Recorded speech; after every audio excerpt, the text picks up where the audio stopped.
बिस्मिल्लाहिर्रहमानिर्रहीम। आजकल बड़ी ख़बरें गर्दिश कर रही हैं कि शुएब भाई और सानिया मिर्ज़ा के दरमियान तलाक़ हो गई है और ये बात बड़ी सोशल मीडिया पे घूम रही है। लेकिन ये है कि शुएब भाई ने भी इस पर कोई जवाब नहीं दिया, कोई बयान शाये नहीं हुआ उनका, और ना ही सानिया मिर्ज़ा ने इस पर कोई जवाब दिया।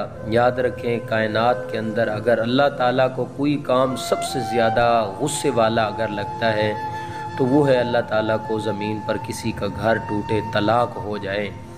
पहली तो दुआ है कि अल्लाह ताला की ज़ात से कि ऐसा किसी के साथ भी ना हो, किसी का घर ना टूटे, ना किसी की माँ बहन बेटी का, ना किसी की औलाद किसी के बेटे का। अगर ये हो गया है तो इसकी तस्दीक कर दी जाए और सोशल मीडिया के जो लोग हैं उनसे ये रिक्वेस्ट की जाती है कि देखें, उनकी पर्सनल लाइफ है, पर्सनल मैटर है, इसको ज़्यादा नहीं उछालना चाहिए। अल्लाह हम सब लोगों को समझ अता फरमाए।